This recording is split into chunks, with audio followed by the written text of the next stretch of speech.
Welcome to the Curators Salon podcast. I'm Geeta Joshi, and today my guests are Kaia Charle and Jemima Burrill from the Now Gallery in North Greenwich. Welcome, Kaia and Jemima.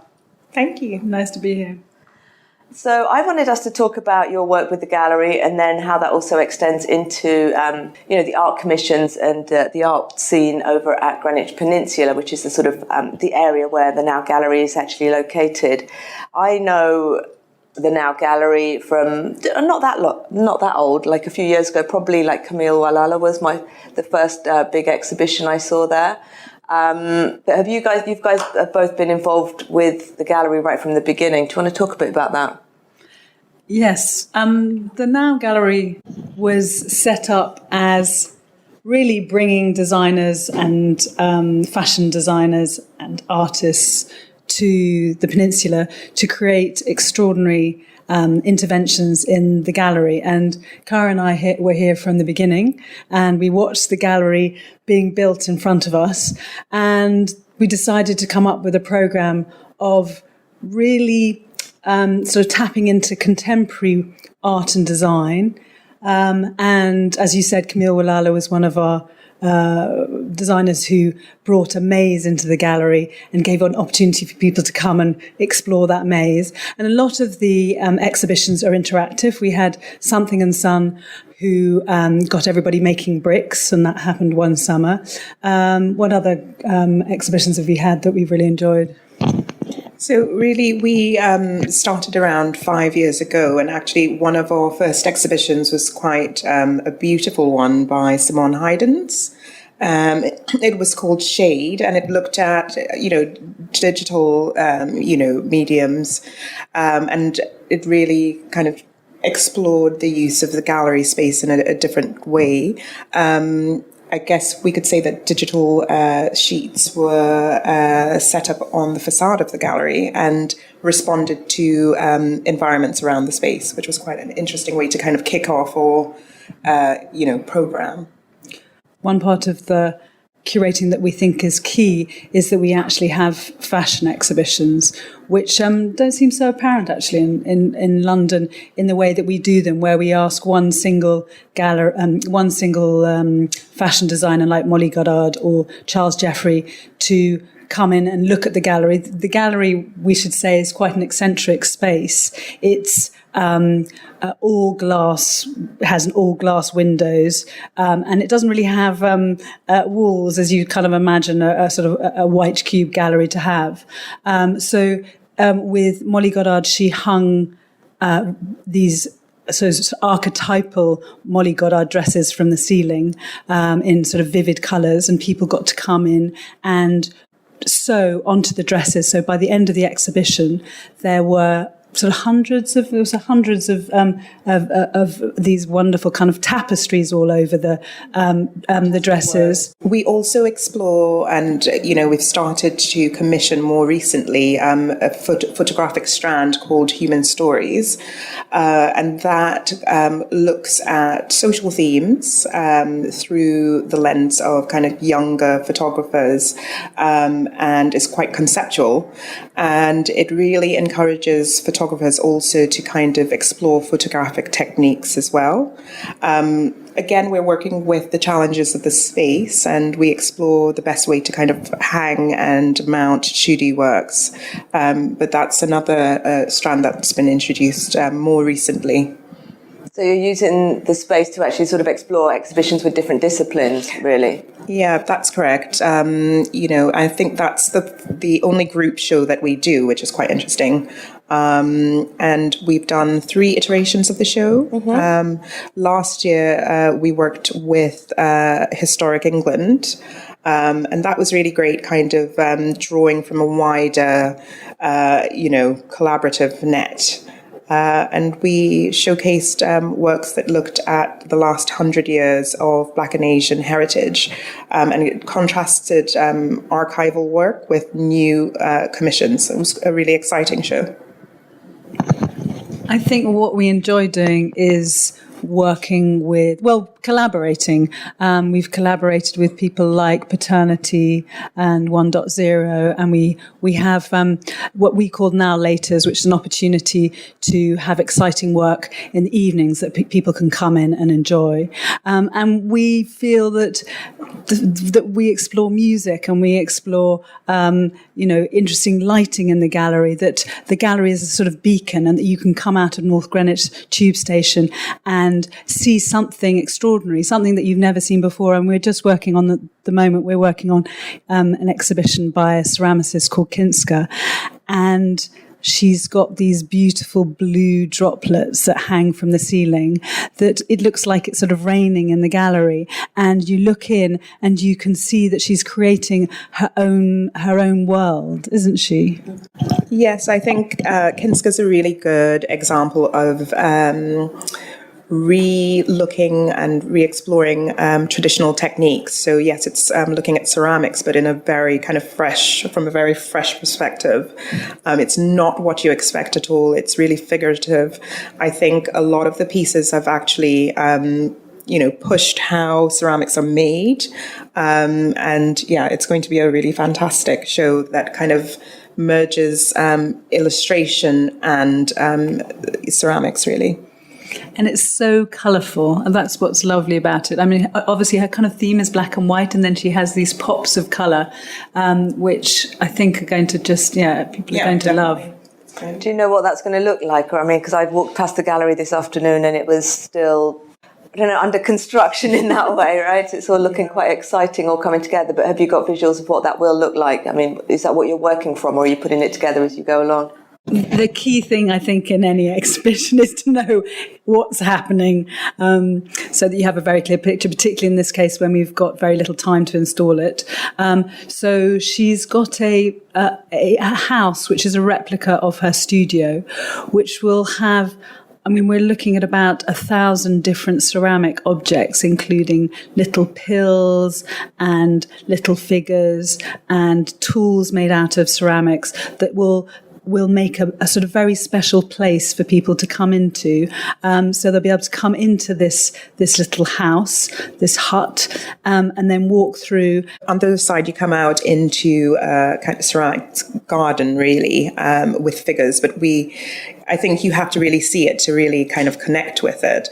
But I guess what we can say is that it does express a really, interesting narrative that she's brought to this particular show that's really personal, and it's come from a kind of near tragic or very difficult situation, really, where she was involved with an accident, and the show really talks about how she's kind of used her imagination and her own personal kind of mental space to deal with pain. She fell off she was actually run over by a bicycle. She was on her bicycle and she was knocked off and she broke a hip. And the extraordinary thing about it is that the hip that they've put in to replace that hip is ceramic. So for her, the exhibition actually has been a way of understanding the pain that she went through and looking at that pain and drawing it, because when she was in hospital, the only thing that she had was sketchbooks, and so that gave her the ability to talk through the pain that she was undergoing. Amazing. With any of your exhibitions, what's the sort of lead time on getting them from when you decide which artist you're going to have, or even what your schedule is going to be for the year ahead? Well, we tend to generally work a year to a year and a half in advance. We try to give a good kind of 12-month development lead-in time until the kind of installation stages. But each project is approached, with a kind of slightly different, method. I think with Kinska, she had a longer lead-in time. We realized that the show needed to kind of be explored in terms of how it would translate from her studio practice to the gallery space. So I think actually we've been working on this project with Kinska for about 2 years now. we feel that the way we go about finding people is key, that we have a long list of about 10 people, and then we revisit it, and we get 3 people to come in and present their ideas.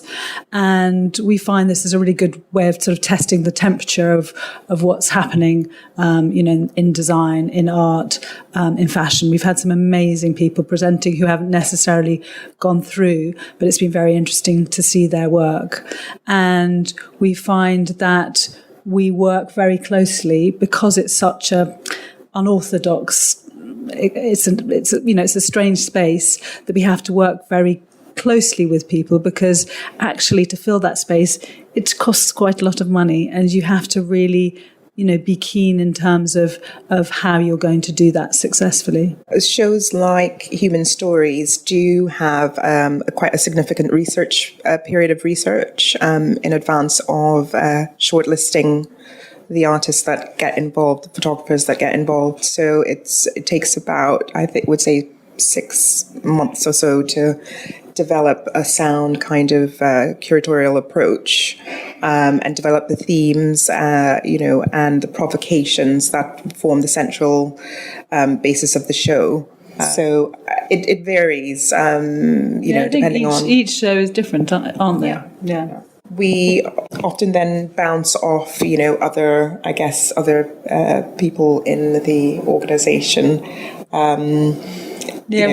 researchers, etc. And we feel that it's important to have a panel of people who come and listen to the presentations of the people that we've chosen. And we always have someone, if we're doing a design exhibition, then we have a designer to come and be part of that process. And obviously our fantastic PR people and other people within our organisation. So it ends up being quite a lot of people who do this sort of judging process, but we think that's important. Yeah, no, that makes a lot of sense. So I know alongside the gallery itself, obviously, your remit extends beyond the actual glass walls of the gallery. Do you want to talk a bit more about the cultural programming, the markets and things like that you have that sort of draw quite a lot of audiences as well, particularly through the summer? Well, the cultural programming is very much aligned to we try and program and curate really interesting festivals, art-led events that have the community at their kind of heart, or at its heart. So for the past 5 years, we've been working with Hemingway Design, who curate the Urban Village Fete, and that's very much a Greenwich Peninsula focused festival. It's got a strong design thread that runs through it. And it's been just fantastic. It's grown year on year. And we've also been working with the same team on markets that are design markets as well, that feature independent traders, artisan food. And that's been a really important part of the cultural strategy and programming at Greenwich Peninsula. I think what's fantastic about Urban Village Fete and Sample, it's the quality of the food is delicious. You can get the most beautiful Tracy Newell shoes. You can get, you can do Urban Village Fete with the stuff for kids is fantastic. There's sort of amazing clay works. There's just a whole plethora of stuff for people to come and do, so that they come here and they understand that Greenwich Peninsula, has not only a lot going on, but also is a lovely place to be, with the river that kind of wends all the way around it, and with Central Park. It's really a celebration of all things design with, for example, this year, Aardman, the filmmakers who use model making, they did a fantastic workshop for kids, and lots of adults got involved as well. But that was just, such a fantastic thing to happen here. And of course, it's always topped off by Giles Peterson kind of DJing. So it's become a really key, part of our calendar. We also, as I said, we work with market traders. We're developing concepts around small business and how we encourage that. And Sample has been really an important kind of quarterly market that happens here. It takes place in the spring, autumn and winter. And it's really well curated, very well considered.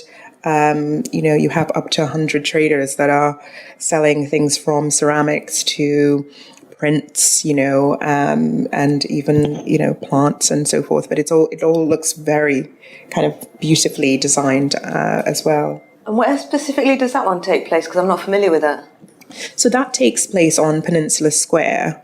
As the site develops, we're looking to see how we can use spaces kind of, across the site. But Peninsula Square has been where we kind of centered that fantastic market, actually.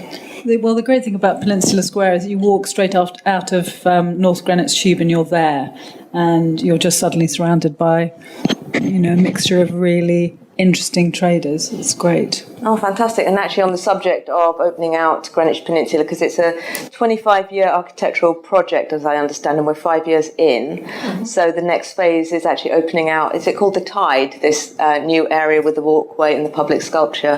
Have you been, I know that opens in early July. Can you talk a bit more about sort of the artwork and your aspirations for that space? It's a fantastic new section of the site that it's really a linear cultural park, very similar to the High Line in New York in terms of the concept of it. And it has been designed by the architects or designers of the High Line in New York. So it's DSNR in collaboration with Niehiser Argyros. So it's been a really fantastic project. It's really dynamic. It really takes in, makes the best of the river views looking out. You'll be able to experience the peninsula in ways you haven't. And along the route, there are new public works that have been commissioned. We've got new commissions by Damien Hirst and Allan Jones, Morag Myerscough, and also Studio Morison. Yes, we're looking forward to, we're having a feast. In fact, we're having 4 feasts on Studio Morison's new 60-seater public bench. It's a picnic bench that anybody can come and sit and enjoy river views. What we are excited about is that it's got 4 barbecues so that you can come and you can bring your charcoal and you can just make a feast for yourself. And Studio Morison are a great duo, husband and wife team, who've used concrete in a really beautiful way. It's called Seafood Disco, and it's called Seafood Disco because they made molds out of coconuts. So they've used sort of coconut shapes for the feet of the seats. And they've also used concrete in a way that it has abalone, which is it's like a mussel shell. So the tabletop is covered in mussel shells and very beautiful pink aggregate. So it just is it's a sort of magical space that you can come and just sit and be and watch the river life and watch the reeds just sort of whipping away. And what is amazing is how tidal it is, that you can really see the tide sort of disappearing out. And I always think that when I stand there, I can smell the sea.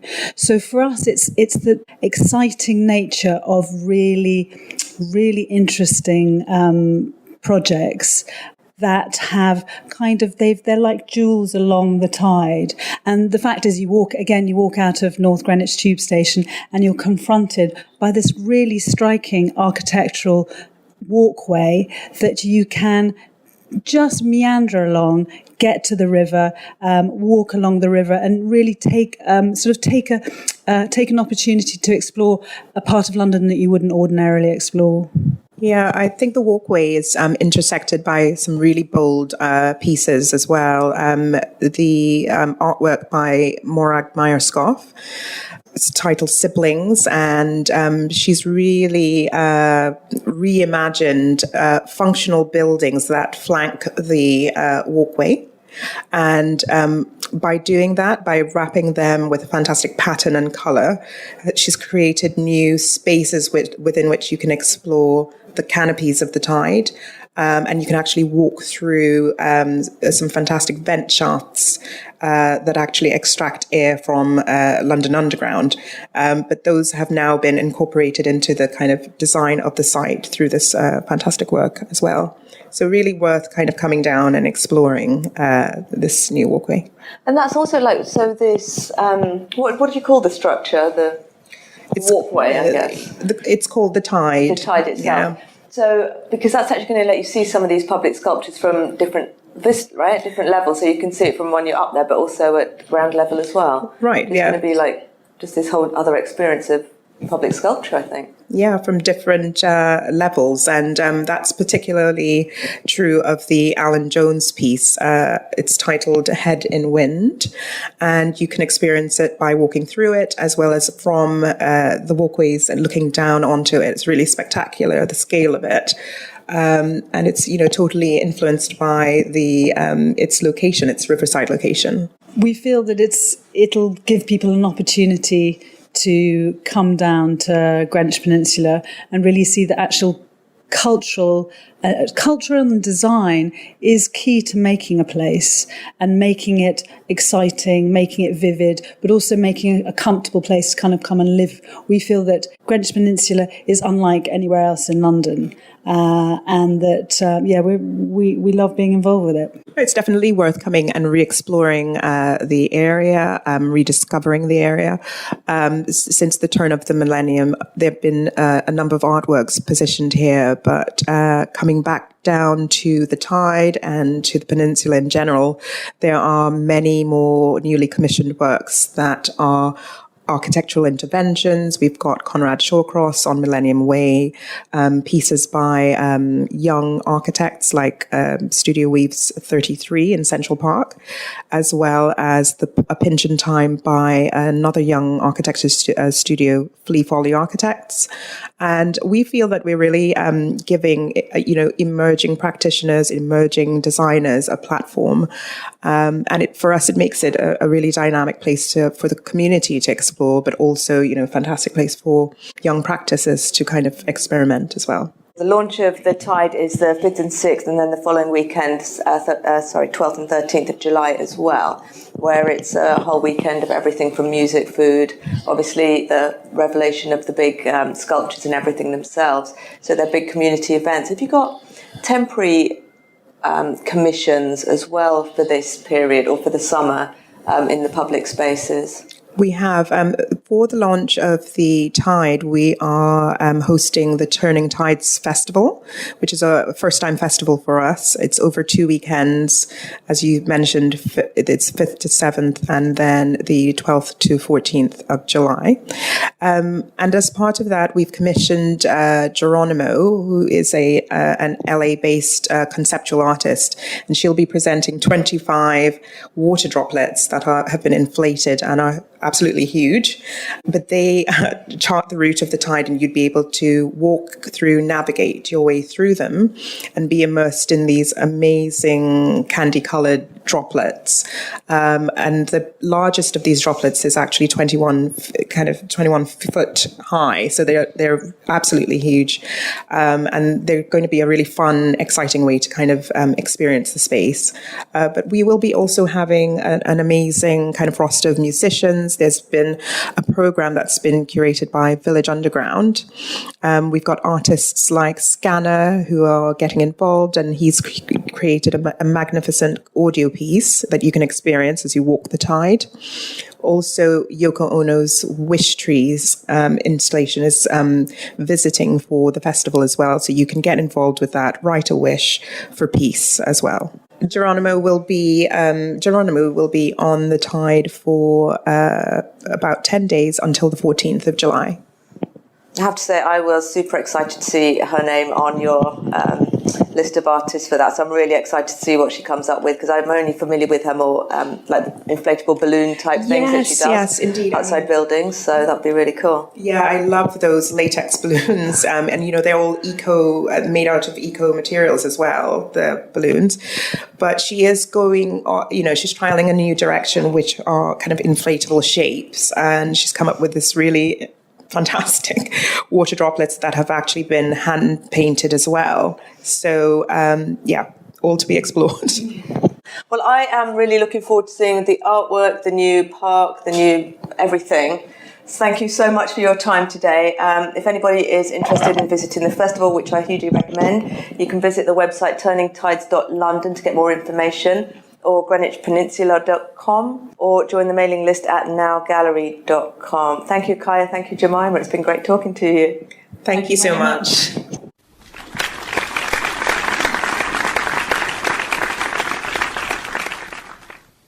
The Curator's Salon hopes you enjoyed this production.